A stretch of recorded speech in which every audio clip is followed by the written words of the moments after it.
오늘은 우리 교회에서 어버이 주일로 지킵니다.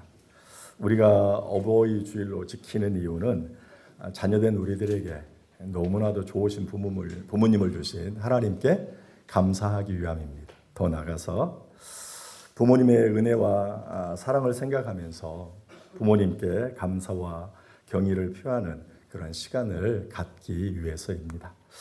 오늘 저와 여러분들이 이 예배가 그러한 시간이 되시기를 예수님의 이름으로 축원을 드립니다.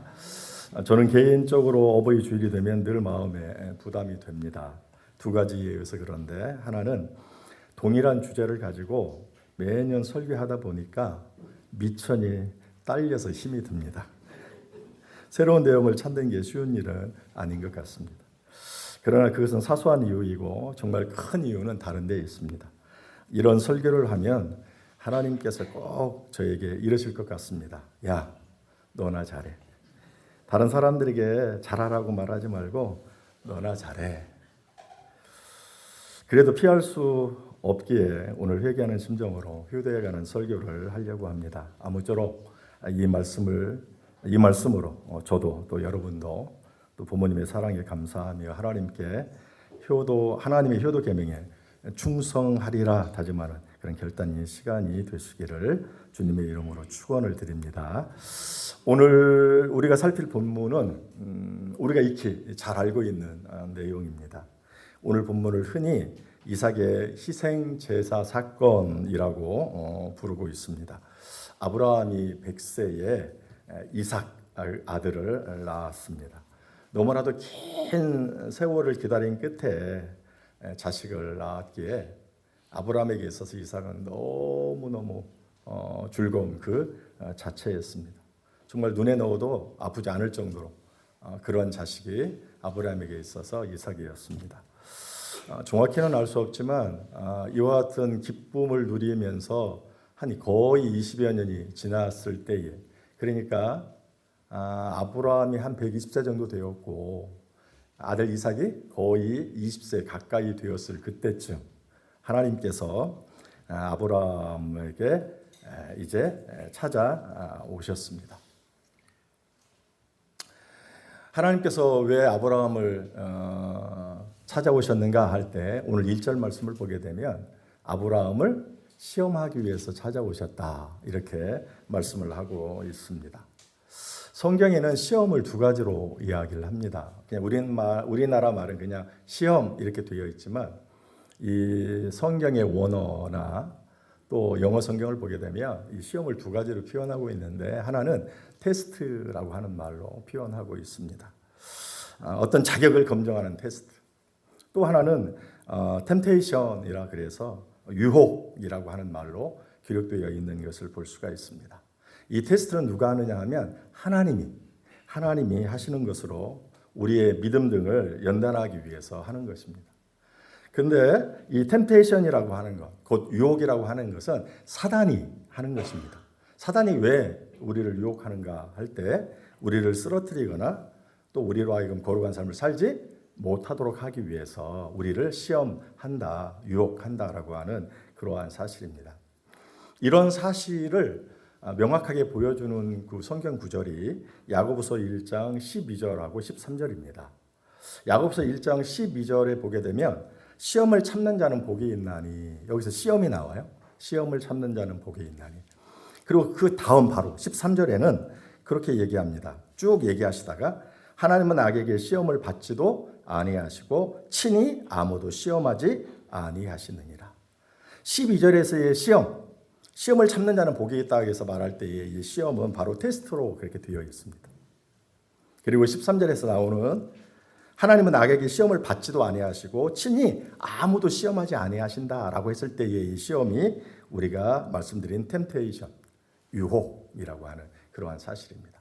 그러니까 우리나라는 그냥 시험 이렇게 한글로 되어 있지만 원어를 보게 되면 테스트인지 템테이션인지, 그냥 어떤 것을 검증하는 테스트인지 아니면 유혹하고 시험을 무너뜨리기 위하여 하는 유혹인지 이렇게 구분하여 이야기하고 있는 것을 볼 수가 있습니다. 그렇다면 오늘 본문에 등장하는 하나님이 아브라함을 찾아오셨 이유가 시험하기 위함이라 그랬습니다. 그럼 여기서 말하는 시험은 뭘 얘기할까 하는 것이죠. 그것은 바로 테스트입니다. 하나님께서 아브라함을 찾아온 이유는 아브라함의 그 무엇인가를 테스트하기 위해서, 시험하기 위해서 찾아오셨다 하는 것입니다.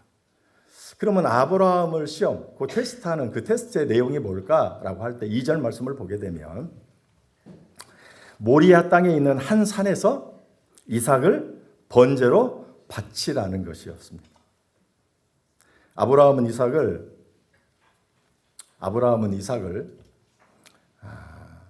번제로 바치라고 하는 그 말을 딱 듣고 그는 이렇게 생각했어요. 우리 과거의 조상들이 제사 드리는 것을 생각하고 자신이 지금까지 제사 드렸던 방식을 생각한 결과 이삭을 번제로 드리라고 하는 것은 이삭을 제물 삼아서, 사람을 제물 삼아서 번제의 제사가 의미하고 있는 바 사람을 다 배를 가르고 그리고 내장 더러운 것들을 다 버리고 그 사람의 그 신체를 다 조각 내어서 제단 위에 탁 올려놓고 불로 확 살라서 그렇게 하나님께 드리라고 하는 것으로 그가 이해하게 되었다는 것입니다. 그러나 실제로 하나님의 말씀을 어디를 봐도 하나님이 그냥 이삭을 번제로 드리라 이렇게 이야기를 했지 꼭 사람을 제물 삼거라. 사람을 죽여서 배를 갈라서 모든 것들을 내어놓고 신체를 조각조각 내어서 제단 위에서 올려놓고 태워서 드리라 이렇게 이야기한 것은 아니라는 것입니다. 어쨌든 그와 같은 말씀에 아브라함이 자신의 경험을 비추어 봤을 때 하나님이 그렇게 드리라고 하는가 보다 생각을 하게 되었다는 것입니다. 이와 같은 하나님의 명령을 받고 받은 그 아브라함은 어떤 상태가 되었을까 하는 것입니다. 아브라함의 심정은 과연 어땠을까? 엄청난 충격을 받았을 것입니다.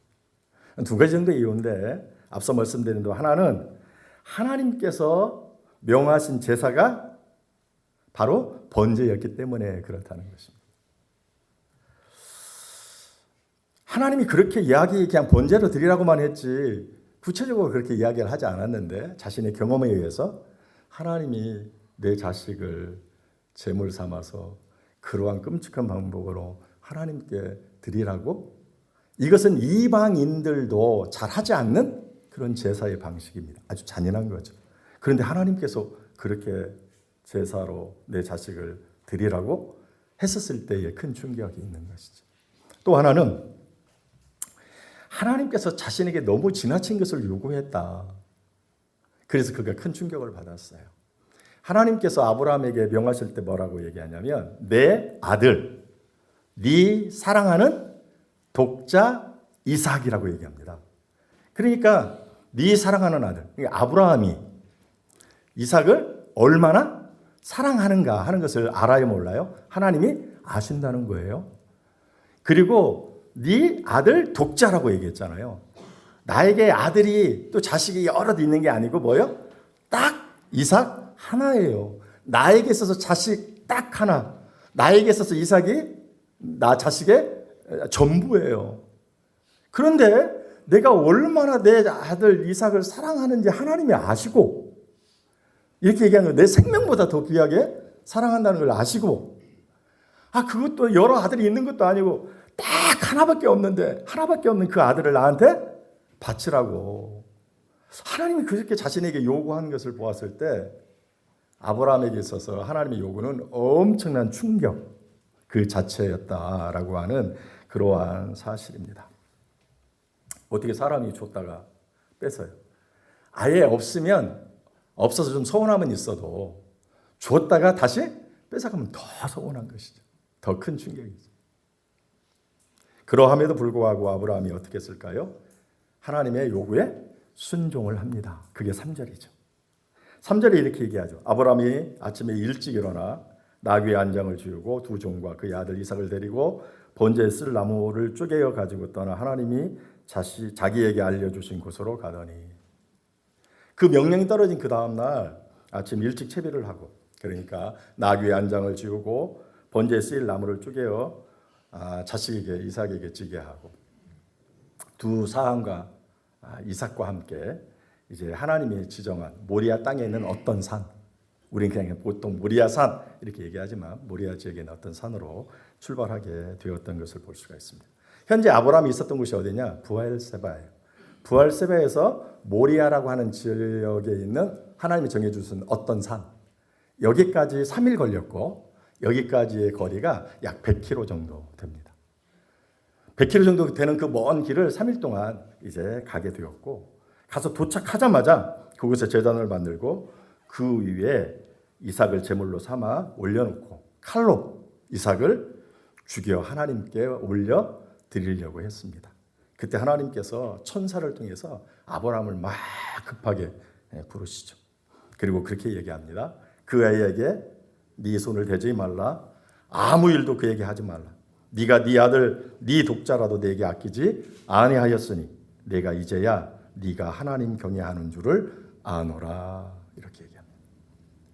왜 하나님께서 아브라함의 그 일들을 급하게 막으셨을까 하는 것입니다.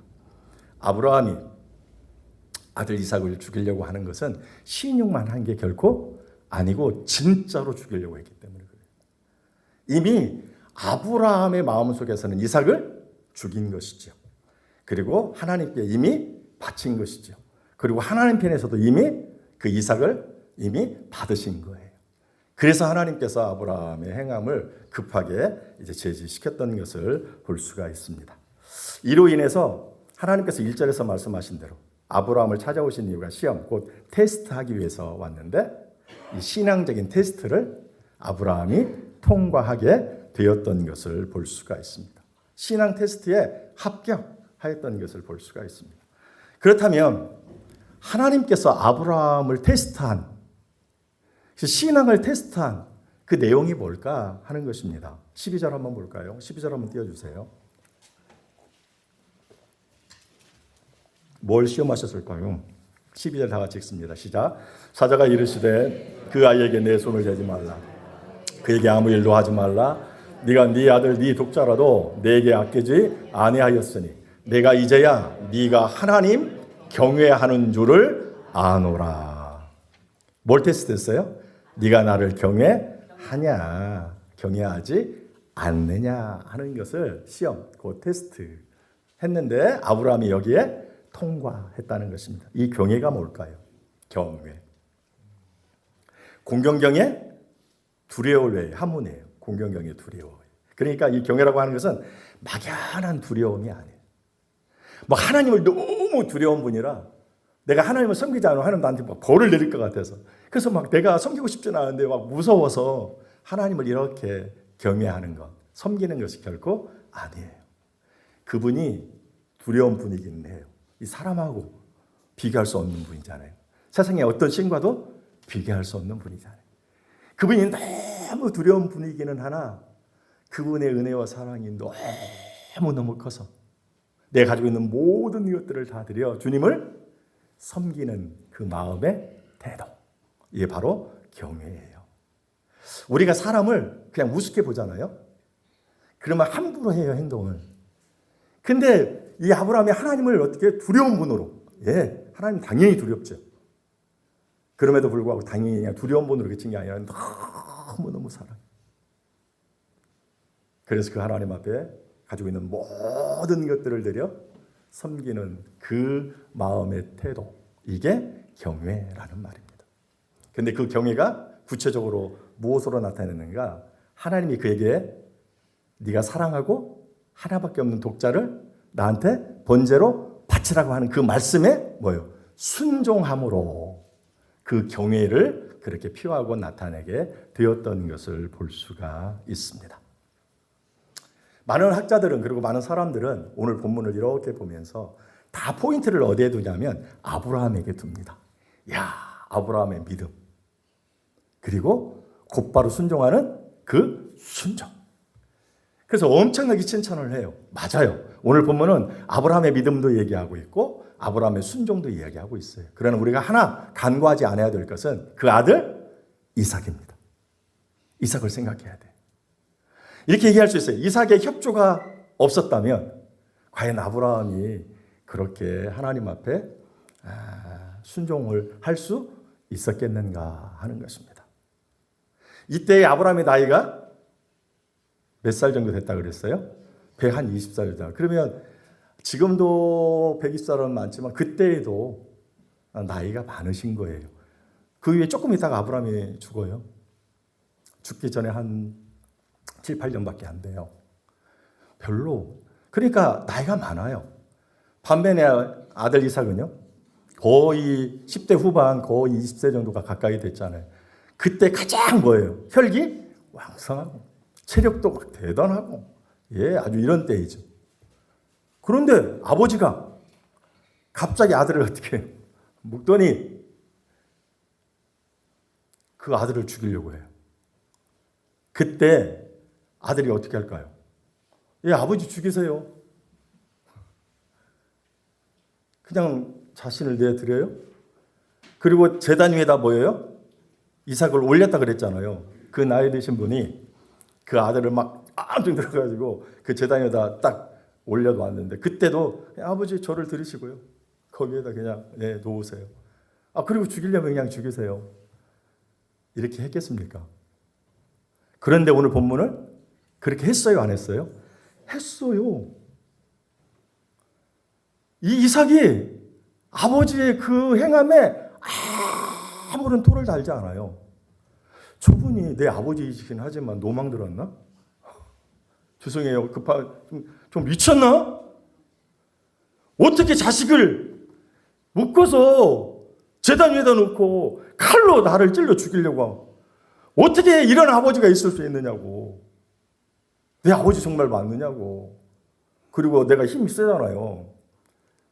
그 자리를 박차고 떠날 수 있겠죠. 도망갈 수 있겠죠. 그런데 오늘 말씀을 어디를 봐도 그런 말이 전혀 없어요. 오히려 하나님의 말씀을 잘 보게 되면 오히려 이삭이 그냥 거기에 자기가 오히려 제단 위에 올라가서 그리고 아버지가 죽일 수 있도록 그냥 아무것도 하지 아니한 순종했던 것을 볼 수가 있어요. 왜 그랬을까요? 아마도 학자들이 그렇게 얘기해요. 아브라함이 제단을 이렇게 다 쌓아놓고 이제 죽이려고 할 때 우리가 오늘 읽었던 말씀 보게 되면 아버지, 이 나무는 있는데 재물이 어디 있어요? 했을 때 얼마나 막 그렇게 했어요? 실제로 이제 그렇게 하려고 할 때 그 아브라함이 아들 이삭에게 뭐예요? 설명을 했을 거라 이렇게 이야기를 합니다. 하나님께서 나한테 이러한 명령을 그렇게 했다. 그러니 우리가 순종해야 되지 않겠니? 하나님이 너는 아주 죽이지 않을 거야. 무슨 뜻이 있겠지. 이렇게 하면서 그를 설득하고 이해를 시켰을 것이라는 거예요. 그 근거를 어디에서 찾냐라고 했을 때 히브리서 11장의 믿음의 장이잖아요. 거기에 히브리서 11장 17절로 19절 말씀을 보면 이렇게 말씀을 해요. 제가 읽어드릴게요. 아브라함은 시험 받을 때에 믿음으로 이삭을 드렸으니 저는 약속을 받은 자로 돼 그 독생자를 드렸느니라. 저에게 이미 말씀하시기를 네 자손이라 칭할 자는 이삭으로 말미암으리라 하셨으니 저가 하나님이 능히 죽은 자 가운데서 다시 살리실 줄로 생각한지라. 비유컨대 죽은 자 가운데서 도로 받은 것이니라. 이 말씀을 보게 되면 하나님께서 이 아브라함의 하나님의 명령을 받은 이 아브라함이 이삭과 함께 집을 떠날 때부터 그는 하나님께서 이삭을 죽이고 그 죽인 이삭을 다시 살려낼 것이라고 믿었던 것을 볼 수가 있어요. 하나님께서 아브라함에게 75세에 불러내요. 너 친척 본토 너희 아버지 집을 떠나서 내게 지시한 땅으로 가라. 네가 복의 근행이 될 거야. 네 자식, 네 후손이 어떻게 해요? 큰 나라를 이룰 거야 얘기했어. 그래서 하나님의 명령을 따라서 75세에 고향을 떠났어요.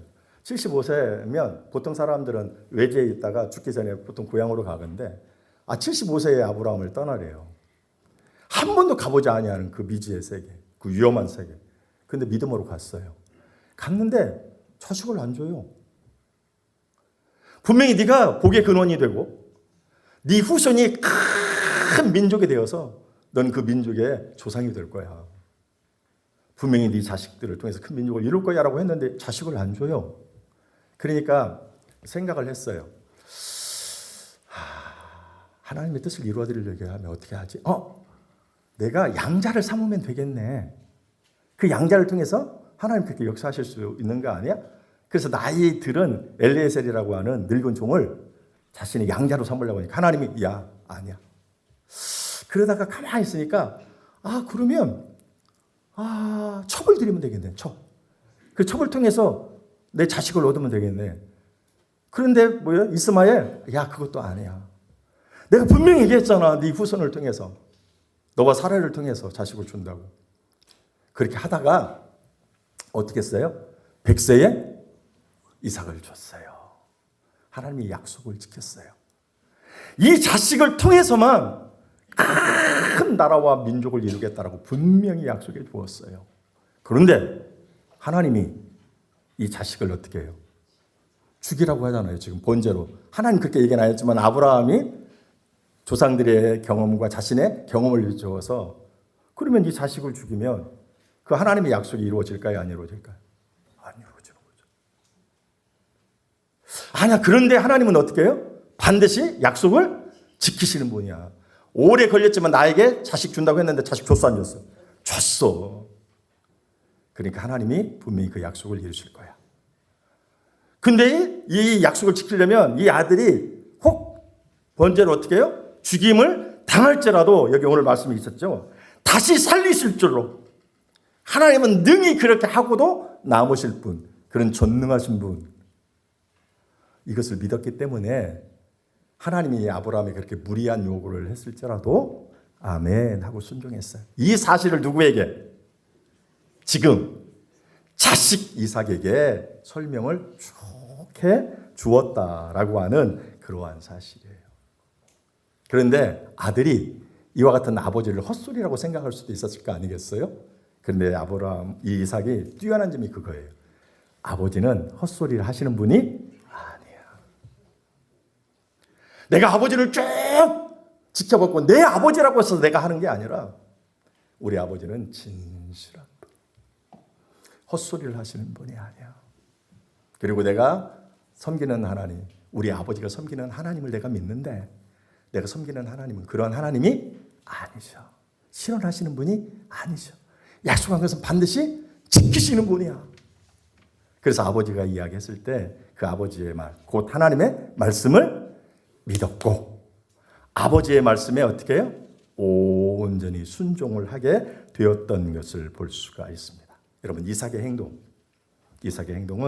곧 이삭의 순종은 하나님에 대한 신앙의 표현인 동시에 아버지 아브라함에 대한 효도의 표현이었다라고 하는 그러한 사실입니다. 여러분 이 이삭은 아버지 아브라함에게 효도했어요. 어떤 효도요?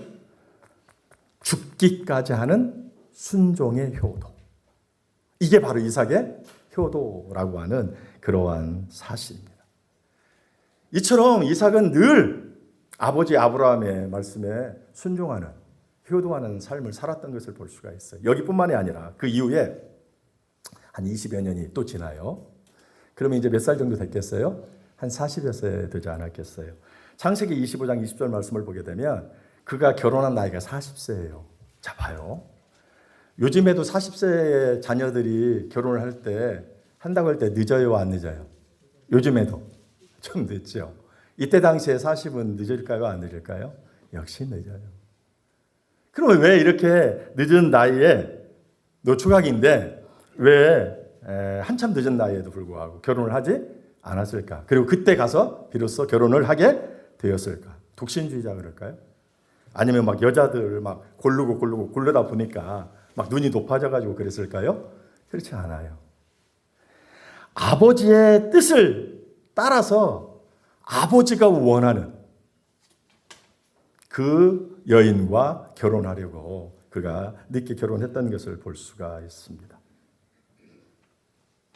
그는 이처럼 자신의 생각과 주장대로 하는 게 아니라 부모의 말씀에 늘 순종하는, 효하는 삶을 살았던 것, 그게 바로 이삭이었던 것을 볼 수가 있습니다. 이 말씀을 통해서 우리가 정말로 생각해야 될 것이 무엇인가 하는 것입니다.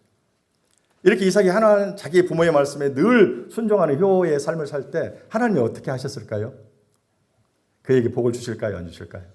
복 주셨겠지요. 그러니까 제가 오늘도 말씀을 드리겠죠. 창세기 25장 12절 말씀을 보면 아브라함이 죽은 후에 하나님이 그 아들 이삭에게 복을 주셨고, 뭐라고요? 복을 주셨어요. 하나님의 말씀에 순종한 아브라함에게 하나님이 오늘 본문 말씀을 보게 되면 복을 주셨거든요. 그런데 그가 죽은 이후에 그 아들 이삭에게 복을 주었다 그러고, 그게 25장 11절이에요. 근데 25장 12절 그 다음에 13절 말씀을 보면 이렇게 얘기합니다. 이삭이 그 땅에서 농사하여 그 해에 100배나 얻었고 여호와께서 복을 주심으로 그 사람이 창대하고 왕성하여 마침내 거부가 되어. 하나님께서 이삭에게 뭘 줬어요? 순종의 삶을 사는, 목숨까지 바치는 순종의 삶을 사는 효한 이삭에게 하나님이 복을 주셨어요. 얼마나요? 100배나 되는 복을 주셨다. 원래 이삭의 업이 뭐예요? 목축업이에요. 근데 지금 이삭이 블레셋 땅에 거하고 있어요. 여기서 뭘 했는가? 오늘 읽었던 말씀 보니까 농사를 졌어요. 그는 서툴어요. 초보예요. 농사 지은 걸 어떻게 배웠을까? 블레셋 사람들은 농사를 짓거든요. 그 사람들이 어깨너머로 어떻게 농사를 짓나 하고 지금 농사를 지은 거예요. 그러면 100이면 100. 성공할까요? 실패할까요? 성공할 확률이 클까요? 실패할 확률이 클까요? 실패할 거예요. 그리고 많은 수익을 우리가 상식적으로 생각할 때 얻지 못할 거예요. 그런데 어떻게 했다고요? 100배나. 그래서 분명히 그 앞에 얘기하죠. 누가 복을 주셨기 때문에? 하나님이요. 인간적으로 보면 그는 농사에 실패할 수밖에 없는 것이고요. 아니면 농사를 하더라도 조금의 이익이나 얻을까? 아니면 뭐 본전이나 될까? 그런데 그 차원을 넘어서 몇 배요? 100배나. 이건 특별히 하나님이 그에게 뭘 주셨다는 거예요? 복을 주셨다는 거예요. 왜요? 예, 부모에게 순종하는 효를 할 때 그렇다는 것입니다.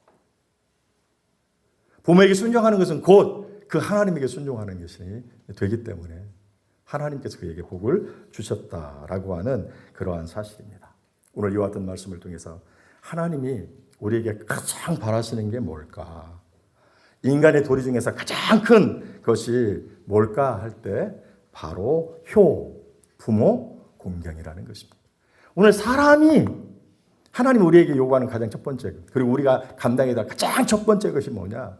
부모, 공경, 효예요. 이것을 어디서 할 수 있을까요? 십계명에 나와요. 십계명. 십계명은 왜 주셨어요?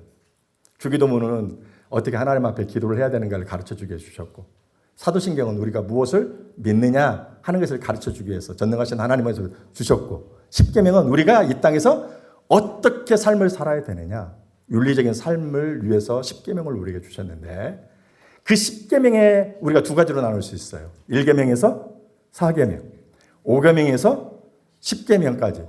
그래서 1계명에서 4계명은 누구와 관련해서? 하나님과 관련해서 우리가 어떻게 섬기는 삶을 살아갈 것이냐. 5계명에서 10계명까지는 사람과 사람 사이에 우리가 어떻게 관계를 맺으면서 살아가야 되느냐. 그러나 사람과 사람 사이의 첫 번째 계명이 뭐예요? 전체적으로는 5계명이고 사람과 사람 사이의 첫 번째 계명이 뭐예요? 뭐라고요? 예, 네 부모를 어떻게 해요? 공경하라는 거예요. 에베소 6장 1절 3절. 자녀들아 너희 부모를 주 안에서 순종하라. 이것이 옳으니라. 네 아버지와 어머니를 공경하라. 이것이 약속 있는 첫 계명이래요. 첫 번째 계명. 전체적으로는 5번째 계명이지만 5계명부터 10계명까지 사람과 사람 사이 지켜야 될 도리들인데, 윤리들인데, 그의 첫 번째가 뭐예요? 내 부모를 공경하라는 거예요.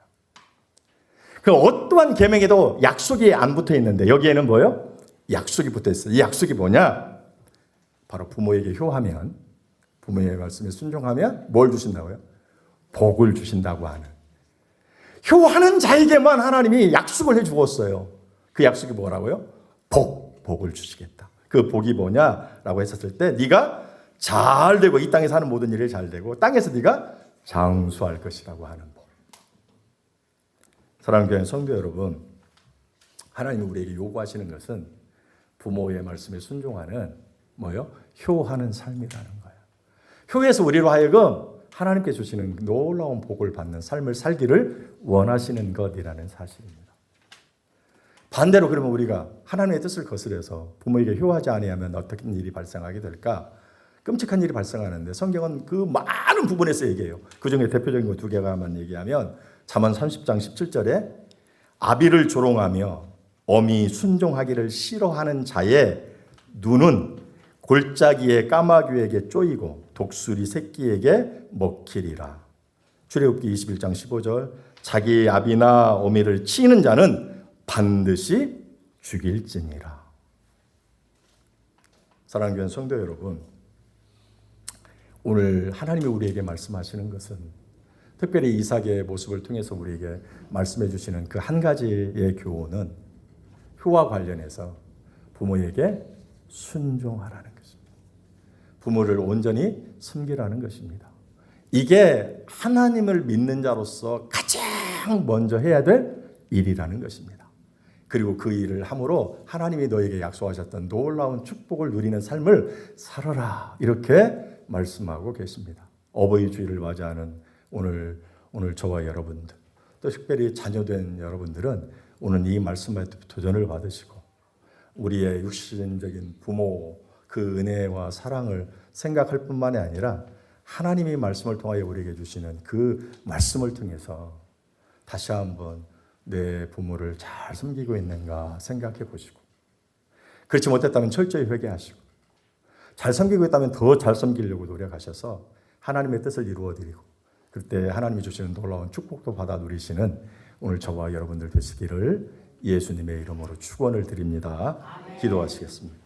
고마우신 아버지 하나님 은혜를 감사합니다. 오늘도 우리를 사랑하여 부르시고 오늘 어버이 주일을 맞이해서 자녀된 우리들이 왜 하나님 우리의 부모에게 효를 해야 되는 것인지, 또 그럴 때 하나님께서 우리에게 어떻게 대우하실 것인지 말씀을 통하여 깨닫게 하시니 감사를 드립니다. 주께서 우리에게 명하신 바 또 이삭의 한 그와 같은 모습들을 우리의 모범으로 삼아서 부모의 말씀에 순종하는, 공경하는, 아버지 효하는 삶을 살게 하여 주시고, 그래서 인간의 도리를 다하게 하시고 하나님의 명하신 그 명령을 온전히 순종하게 하시고, 또 그럴 때 주시는 놀라운 축복도 받아 누릴 수 있는 복된 저희들 되게 하여 주시옵소서. 예수님의 이름으로 감사 기도 올리옵나이다.